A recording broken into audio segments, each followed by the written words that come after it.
परिचय। बच्चों, आज हम जीव तथा उनकी समष्टियों के बारे में सीखेंगे। क्या कोई मुझे बता सकता है कि जीव क्या होते हैं? सर, जीव सजीव प्राणी होते हैं जो उद्दीपन की प्रतिक्रिया करने, प्रजनन, वृद्धि करने में सक्षम तथा समस्थैतिक होते हैं। सही कहा रिया। और जीवों के उदाहरण हैं स्तनधारी, पक्षी, जीवाणु, कवक इत्यादि। लेकिन सर, हम उनकी समष्टि को कैसे परिभाषित करते हैं? अच्छा प्रश्न है राजेश। हम जानते हैं कि जीवों की समष्टि में कुछ विशेषताएं होती हैं। इन विशेषताओं के आधार पर हम जीवों की समष्टि को परिभाषित करते हैं। इस पाठ में आप जीव तथा उनकी समष्टियों के बारे में सीखेंगे।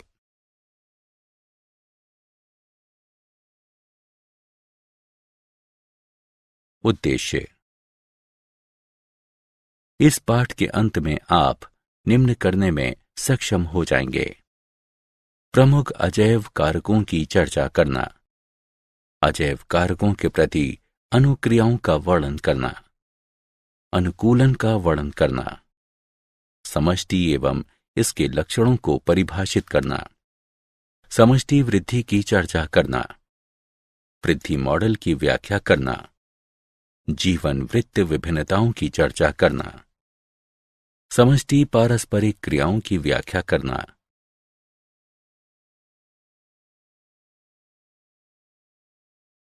जीव और इसका पर्यावरण। प्रकृति में दो संकुल हैं: अन्योन्य आश्रित पारस्परिक अभिक्रिया और परस्पर संबद्ध संस्थाएं, जीव तथा पर्यावरण। जीव केवल उपयुक्त वातावरण में जीवित रह सकते हैं, एक दूसरे को प्रभावित कर सकते हैं तथा पर्यावरणीय कारकों के पूर्ण संकुल द्वारा प्रभावित हो सकते हैं। पारिस्थितिकी जीव विज्ञान की एक शाखा है जो जीव तथा पर्यावरण के बीच होने वाली पारस्परिक क्रियाओं के अध्ययन से संबंधित है। जीवोम उन जीवों का एक प्रमुख पारिस्थितिकी समुदाय है जो एक विशिष्ट जलवायु या विशाल भौगोलिक क्षेत्र जहां वे पाए जाते हैं उनकी पर्यावरणीय दशा के लिए अनुकूलित होते हैं। आवास को उस स्थान के रूप में परिभाषित करते हैं जहां कोई जीव या जैविक समष्टि सामान्य रूप से रहता है या पाया जाता है। प्रमुख अजैव कारक। शब्द अजैव पारिस्थितिकी तंत्र के निर्जीव या भौतिक घटकों को संदर्भित करता है। ये हैं तापमान, जल, प्रकाश, मृदा। तापमान। सभी जीव तापमान के न्यूनतम तथा अधिकतम परास के बीच जीवित रहने के लिए अनुकूलित होते हैं। पृथ्वी की सतह पर अलग अलग क्षेत्रों में अलग अलग तापमान होता है, जबकि कुछ जंतु तथा पौधे अत्यधिक गर्मी या अत्यधिक ठंड सहन कर सकते हैं और कुछ मध्यम तापमान वाले परास में अच्छी तरह से वृद्धि कर सकते हैं। ऐसे भी जंतु हैं जिनके शरीर का तापमान विभिन्न पर्यावरणीय स्थितियों में घटता बढ़ता रहता है। मछली और मेढक जैसे जंतु असमतापी कहलाते हैं। जंतु जो अपने शरीर के तापमान को परिवेश के तापमान के अनुसार नियंत्रित कर सकते हैं होम्योथर्मल या समतापी कहलाते हैं। भौगोलिक प्रक्रियाओं में तापमान भी महत्वपूर्ण भूमिका निभाता है। हवाओं तथा पृथ्वी की घूर्णन के साथ साथ विभिन्न समुद्री जल के तापमान में अंतर समुद्री धाराओं को उत्पन्न करता है।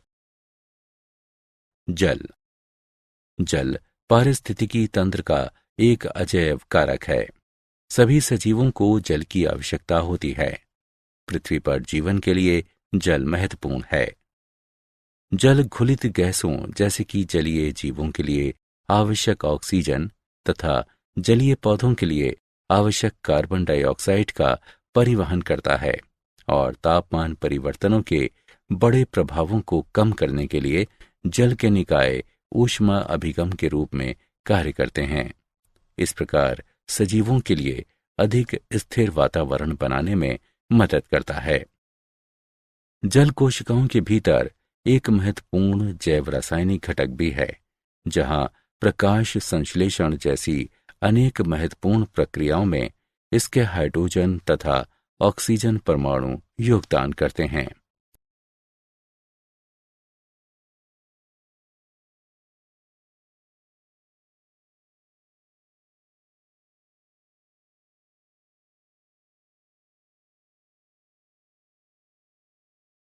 प्रकाश प्रकाश जीवों की ऊर्जा का मुख्य स्रोत है। अधिकतर पौधे प्रकाश संश्लेषण की प्रक्रिया के लिए सूर्य के प्रकाश का उपयोग करते हैं, जहां प्रकाश की ऊर्जा रासायनिक ऊर्जा में और उसके बाद जटिल कार्बनिक पदार्थों में परिवर्तित हो जाती है। प्रकाश अन्य जैविक प्रक्रियाओं के लिए भी महत्वपूर्ण है, जैसे कि पौधों में पुष्पन, जंतुओं में दृष्टि और पक्षियों का प्रवासन। भोजन और ऑक्सीजन दोनों का उत्पादन प्रकाश पर निर्भर करता है। भोजन स्रोत के रूप में पौधे जंतुओं के लिए अप्रत्यक्ष रूप से ऊर्जा स्थानांतरित करते हैं। प्रकाश की तीव्रता जंतुओं को प्रभावित करती है, जैसे कि उनकी त्वचा का रंग, संवेदनशीलता, दृष्टि आदि। कीट भी पुष्पों के बीच अंतर करने के लिए पराबैंगनी प्रकाश का उपयोग करते हैं। मृदा मृदा अधिकांश स्थल आधारित पारिस्थितिकी तंत्रों के लिए बुनियादी माध्यम है। मृदा एक जटिल एवं विविध पदार्थ है। मृदा नाइट्रोजन चक्र में महत्वपूर्ण भूमिका निभाता है, क्योंकि ये नाइट्रोजन स्थिरीकरण तथा विनाइट्रीकरण दोनों का स्थल है। मृदा अकार्बनिक खनिज तत्वों का एक प्राकृतिक भंडार है, जो सजीवों के लिए महत्वपूर्ण होते हैं। तत्व जैसे आयरन, जिंक, कैल्शियम और फास्फोरस।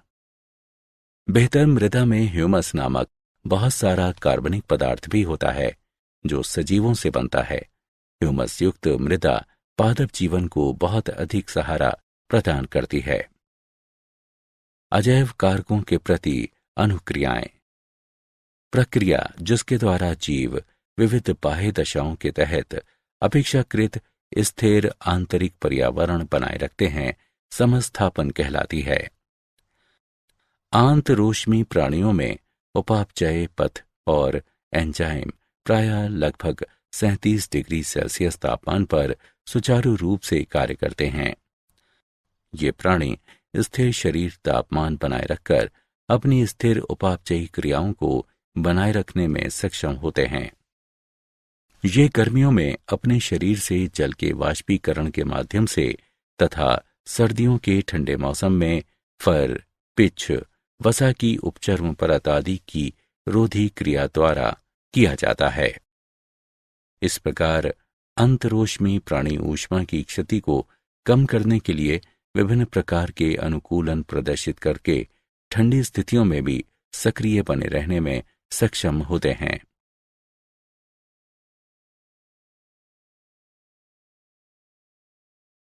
नियमन अधिकतर जीव शारीरिक क्रियाओं द्वारा समस्थापन बनाए रखने में सक्षम होते हैं, और जिससे शरीर का तापमान, परासरणी, सांद्रण आदि स्थिर रहता है। अधिकतर स्तनधारी मस्तिष्क में पाई जाने वाली हाइपोथैलेमस नामक ग्रंथि के द्वारा शरीर का तापमान नियंत्रण करते हैं। इस ग्रंथि का ताप नियमन केंद्र ऊष्मा क्षति एवं उत्पादन को नियंत्रित करता है। ये केंद्र त्वचा के निकटवर्ती ग्राहियों से निकलने वाले तंत्रिका आवेगों तथा इससे होकर बहने वाले रक्त के तापमान से प्रभावित होता है।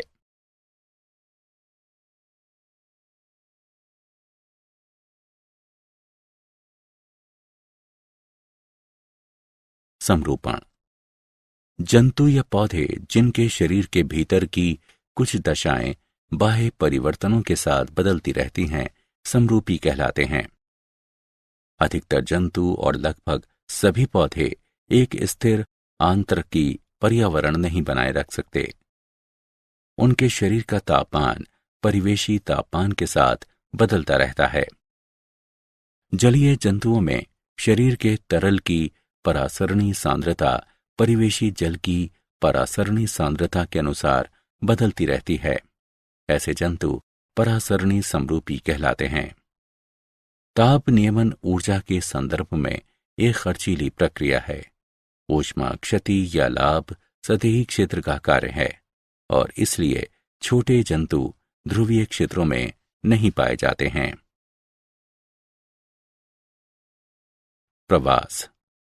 इस क्रियाविधि द्वारा जीव दबावपूर्ण आवास से अस्थायी रूप से अधिक अनुकूल दूसरे आवास में चले जाते हैं। व्हेल जो सबसे लंबी दूरी का प्रवास करती है ग्रे व्हेल है, जो लगभग 12,500 मील का प्रवास करती है। कीट जो सबसे लंबी दूरी का प्रवास करता है मरुटिड्डी है, जो लगभग 2,800 मील का प्रवास करती है। निलंबित।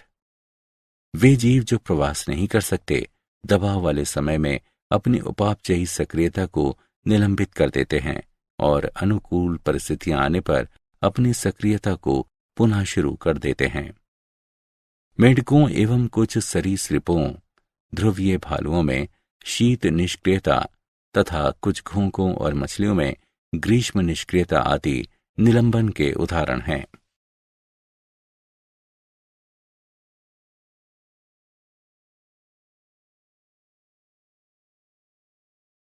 अनुकूलन। किसी पर्यावरण के अधिक अनुकूल बनने के लिए जीव के व्यवहार, कार्यकी एवं संरचना में समायोजन या परिवर्तन अनुकूलन कहलाता है। कुछ अनुकूलन हैं। सबसे महत्वपूर्ण समुदाय या कुटुंब वर्गों में एक साथ रहने की आदत। जंतु समान प्रजाति के अन्य सदस्यों के साथ समय बिताकर बहुत सारा लाभ प्राप्त कर सकते हैं। वे भोजन खोजने, शिकारियों के विरुद्ध रक्षा तथा अपने बच्चों की देखभाल करने में एक दूसरे की मदद कर सकते हैं। वृश्चिक मीन तथा पत्ती वाले मेंढक सहित जंतुओं की अनेक प्रजातियां अपने परिवेश से मेल करने के लिए अपना रूप बदल सकती हैं।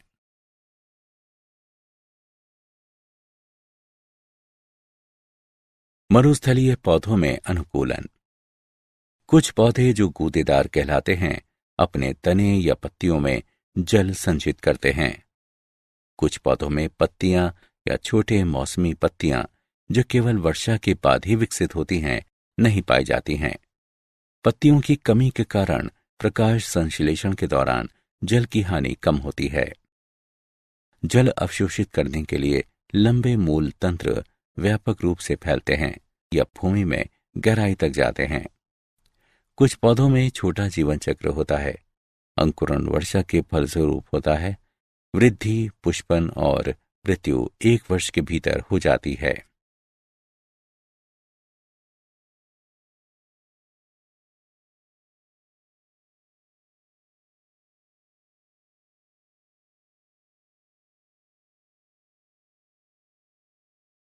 उष्णकटिबंधीय वर्षावनों में अनुकूलन। उष्णकटिबंधीय वर्षावन। कुछ पौधे सूर्य के प्रकाश तक पहुंचने के लिए दूसरे पौधों पर अधिरोहण करते हैं। कुछ पौधे सूर्य के प्रकाश तक पहुंचने के लिए दूसरे पौधों पर वृद्धि करते हैं। वन के धरातल पर उगने वाले पुष्प जंतु परागणकारियों को लुभाने के लिए बनाए गए हैं, क्योंकि परागण में सहायता करने के लिए वन के धरातल पर अपेक्षाकृत हवा नहीं होती है। चिकनी छाल तथा चिकने या मोम जैसे पुष्प पानी के बहने की गति बढ़ा देते हैं।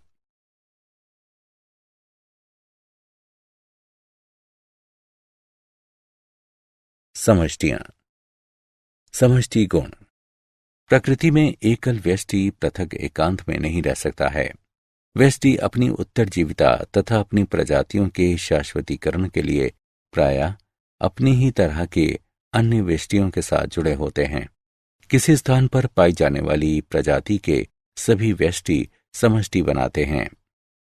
पारिस्थितिकी में समष्टि समान क्षेत्र में रहने वाले तथा जैविक समुदाय की इकाई के रूप में कार्य करने वाले समान प्रजाति के व्यष्टियों का समूह है।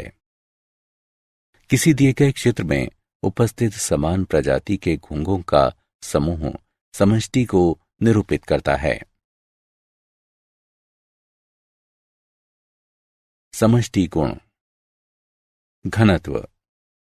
समष्टि का आकार प्रायः इसके घनत्व के पदों में व्यक्त किया जाता है।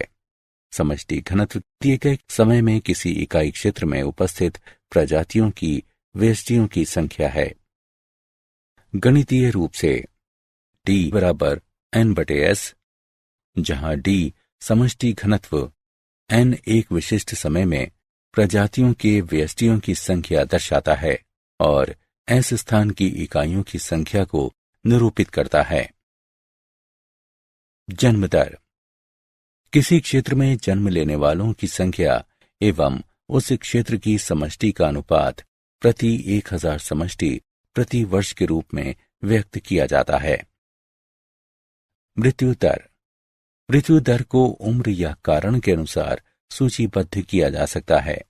किसी क्षेत्र में मरने वालों की संख्या एवं उस क्षेत्र की समष्टि का अनुपात प्रति 1000 प्रति वर्ष के रूप में व्यक्त किया जाता है। लिंग अनुपात। एक दी गई समष्टि में नर एवं मादा का अनुपात प्रायः प्रति 100 मादाओं पर नरों की संख्या के रूप में व्यक्त किया जाता है। समष्टि वृद्धि।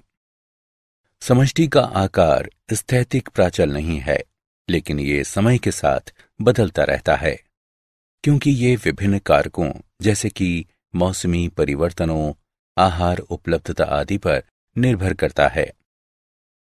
4 मूलभूत पराक्रम जो एक विशिष्ट क्षेत्र की समष्टि के घनत्व को परिवर्तित करने में महत्वपूर्ण भूमिका निभाते हैं, वे हैं। जन्म दर। जन्म दर एक दी गई अवधि के दौरान एक विशिष्ट क्षेत्र में जन्म लेने वालों की कुल संख्या एवं कुल समष्टि का अनुपात है। इसे B से प्रदर्शित किया जाता है। मृत्यु दर। इसे समष्टि में मरने वालों की कुल संख्या एवं कुल समष्टि के अनुपात के रूप में परिभाषित किया जाता है। इसे D से प्रदर्शित किया जाता है। आप्रवासन। जब लोग या जंतु किसी देश में आकर बसते हैं तो उस देश के मूल निवासी नहीं होते हैं। इसे I से प्रदर्शित किया जाता है। उद्प्रवासन। ये एक तरह से स्थानीय समष्टि से व्यष्टियों के बाहर जाने को दर्शाता है, जिसके परिणाम स्वरूप समष्टि में कमी आती है। इसे E से प्रदर्शित किया जाता है। यदि समय T में N समष्टि घनत्व है तो समय T+1 में इसका घनत्व है NT+1 बराबर NT+B + I - T+E।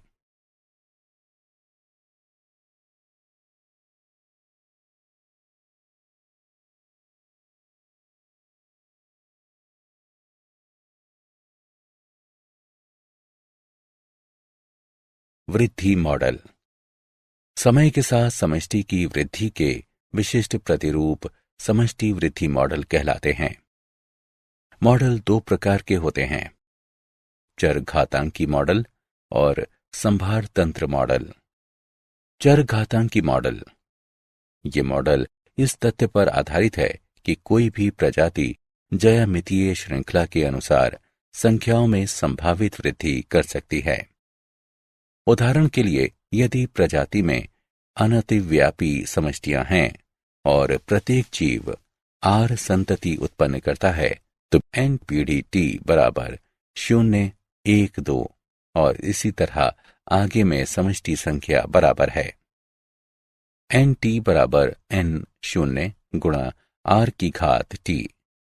जब T बड़ा है तो समीकरण एक चर घातांकी पराक्रम द्वारा लगभग सही अनुमान लगाया जा सकता है। NT बराबर N0 e की घात RT। यहां 3 संभावित परिणाम हैं। समष्टि में चर घातांकी तरीके से गिरावट आती है, समष्टि में चर घातांकी तरीके से वृद्धि होती है। समष्टि चर घातांकी मॉडल के अनुप्रयोग को परिवर्तित नहीं करती।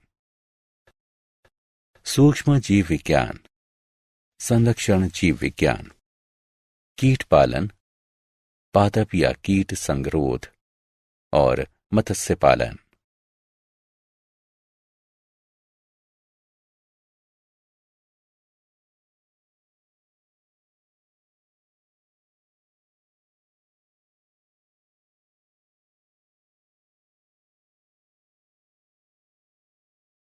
संभार तंत्र मॉडल।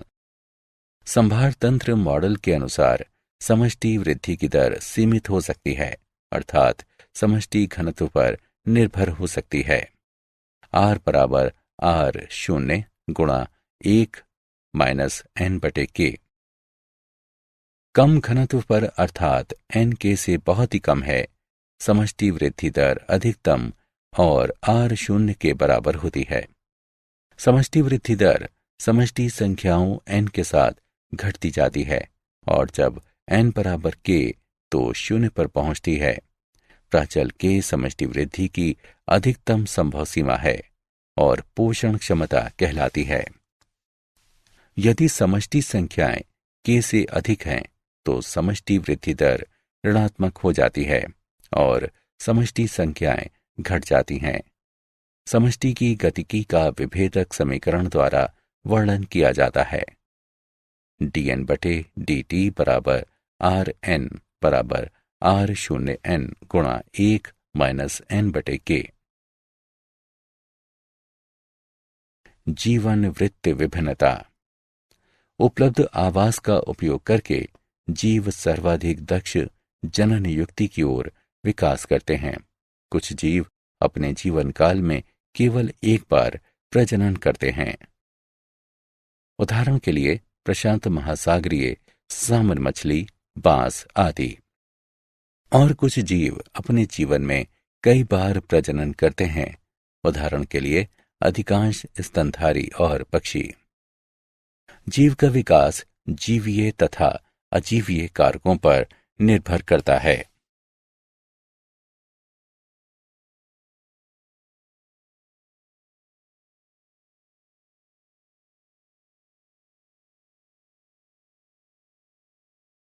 समष्टि पारस्परिक क्रियाएं। समुदाय विभिन्न प्रजातियों की पारस्परिक क्रिया समष्टियों का समूह है। जंतुओं की समष्टि एक दूसरे तथा अपने वातावरण से कई तरह से पारस्परिक क्रिया करती है। समष्टि की प्राथमिक पारस्परिक क्रियाओं में से एक पारस्परिक क्रिया अपने वातावरण तथा अन्य समष्टियों के साथ है, जिसका कारण भरण व्यवहार है। सहभोजिता दो विभिन्न प्रजातियों के बीच सहचर्य है, जहां एक प्रजाति को लाभ होता है और दूसरी प्रजाति को न लाभ होता है न हानि। अंतरजातीय परजीविता विभिन्न प्रजातियों के दो जीवों के बीच एक सहचर्य है, जहां एक प्रजाति को हानि होती है या वो मर जाती है और दूसरी अप्रभावित रहती है। प्रजातियों के बीच पारस्परिक क्रिया के लक्षण हैं परभक्षण, स्पर्धा, परजीविता, सहभोजिता, सहोपकारिता।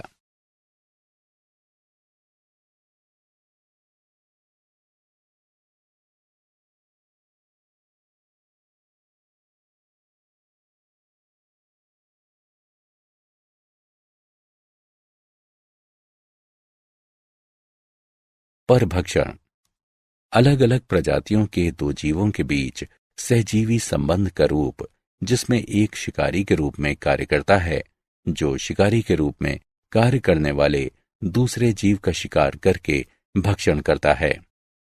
परभक्षण एक प्रक्रिया है जो पारिस्थितिकी समुदायों में प्रजातियों के वितरण, उनकी प्रचुरता और विविधता को प्रभावित करने में बहुत महत्वपूर्ण भूमिका निभाता है।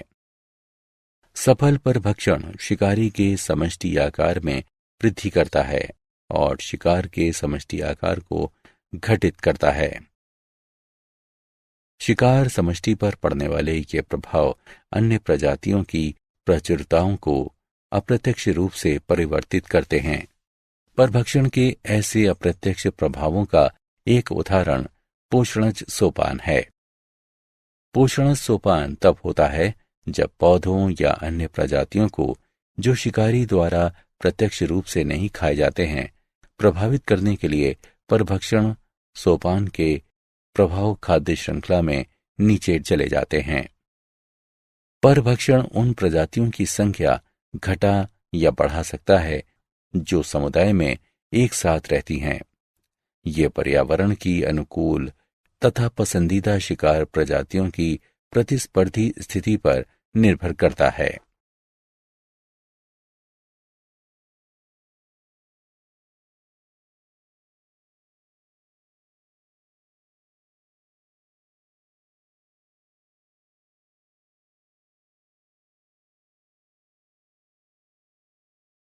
स्पर्धा सीमित आवश्यक संसाधन के लिए जीवों के बीच संघर्ष स्पर्धा है।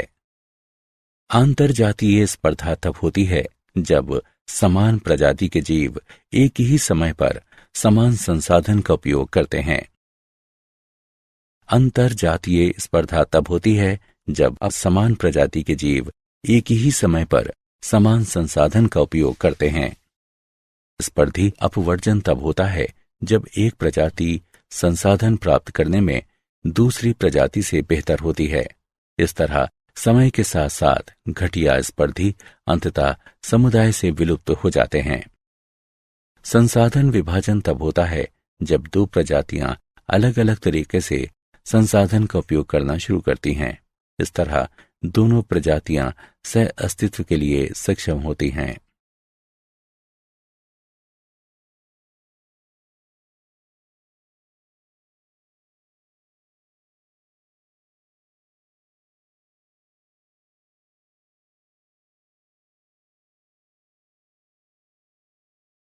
परजीविता परजीविता में एक व्यष्टि जीव परजीवी अपने पोषक से प्राप्त पोषक तत्वों की खपत करता है।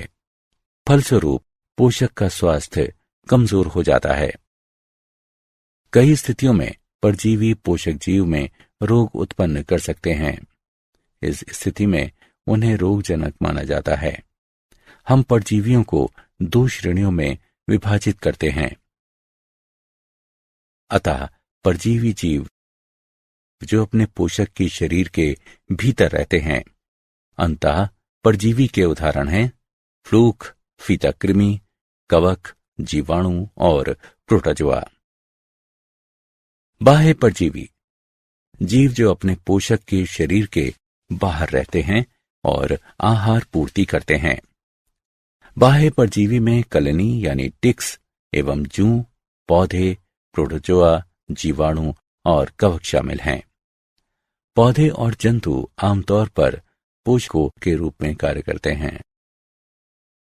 परजीवी संचरण सभी परजीवियों के लिए पोषक एक आवास के द्वीप के रूप में मौजूद है, लेकिन द्वीप एक सीमित अवधि तक रहता है और परजीवी वर्तमान पोषक के मृत होने से पहले एक नया पोषक खोज लेते हैं।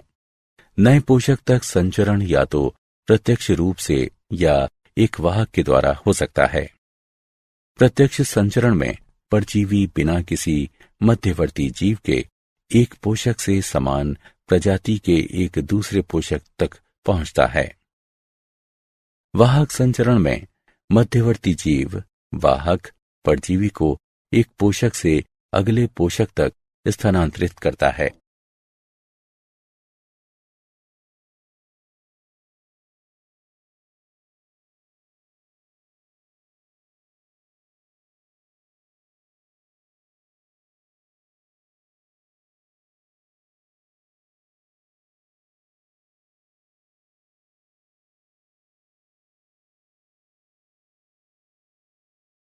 सहभोजिता सहभोजिता दो जीवों के बीच संबंध है जहां एक जीव को लाभ होता है और दूसरा अप्रभावित रहता है। उदाहरण के लिए मुक्ता मीन शिकारियों से बचने के लिए समुद्री खीरे का उपयोग करती है। मुक्ता मीन समुद्री खीरे की गुदा में रहती हैं। ये पहले निचले भाग पर स्थित छिद्र में आश्रय लेती हैं ताकि इसका सिर बाहर निकल सके। जब मुक्ता मीन का शिकारी निकट आता है तो ये अपना सिर इसके अंदर कर लेती हैं ताकि इसका पता न लगाया जा सके। समुद्री खीरा इस गतिविधि से अप्रभावित रहता है।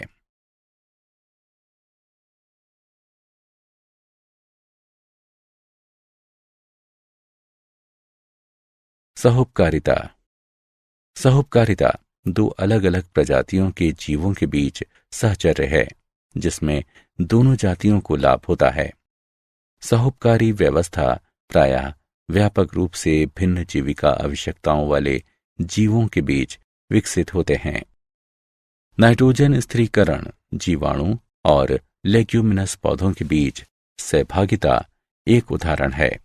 इसी तरह गाय और रुमेन जीवाणु के बीच सहचर्य है। पाचन तंत्र में रहने वाले जीवाणु गाय द्वारा खाए गए पौधों को पचाने में मदद करते हैं। पेड़ की जड़ों और कुछ कवकों के बीच सहचर्य प्रायः सहोपकारी होते हैं।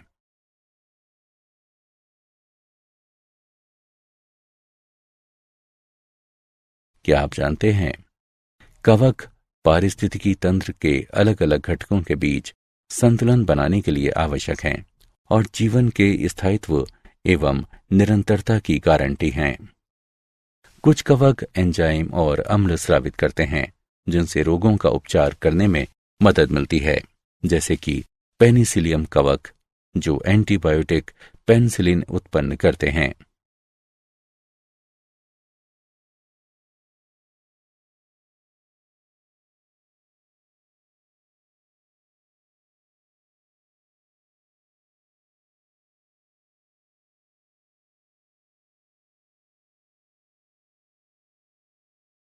सारांश। आइए हमने जो कुछ सीखा है उसे संक्षेप में दोहराएं। प्रकृति में दो संकुल हैं, अन्योन्याश्रित पारस्परिक अभिक्रिया और परस्पर संबद्ध संस्थाएं, जीव तथा पर्यावरण। शब्द अजैव पारिस्थितिकी तंत्र के निर्जीव या भौतिक घटकों को संदर्भित करता है। प्रक्रिया जिसके द्वारा जीव विविध बाह्य दशाओं के तहत अपेक्षाकृत स्थिर आंतरिक पर्यावरण बनाए रखते हैं, समस्थापन कहलाती है। जंतु या पौधे जिनके शरीर के भीतर की कुछ दशाएं बाह्य परिवर्तनों के साथ बदलती रहती हैं, समरूपी कहलाते हैं। प्रवास एक क्रियाविधि है जिसके द्वारा जीव दबावपूर्ण आवास से अस्थायी रूप से अधिक अनुकूल दूसरे आवास में चले जाते हैं। मेढकों एवं कुछ सरीसृपों, ध्रुवीय भालुओं में शीत निष्क्रियता तथा कुछ घोंघों और मछलियों में ग्रीष्म निष्क्रियता आदि निलंबन के उदाहरण हैं। किसी पर्यावरण के अधिक अनुकूल बनने के लिए जीव के व्यवहार, कार्यकी एवं संरचना में समायोजन या परिवर्तन अनुकूलन कहलाता है। किसी स्थान पर पाई जाने वाली प्रजाति के सभी व्यष्टि समष्टि बनाते हैं। पराक्रम जो एक विशिष्ट क्षेत्र की समष्टि के घनत्व को परिवर्तित करने में महत्वपूर्ण भूमिका निभाते हैं, वे जन्म दर, मृत्यु दर, आप्रवासन एवं उत्प्रवासन हैं। परभक्षण, स्पर्धा, परजीविता, सहभोजिता और सहोपकारिता प्रजातियों के बीच पारस्परिक क्रिया के लक्षण हैं।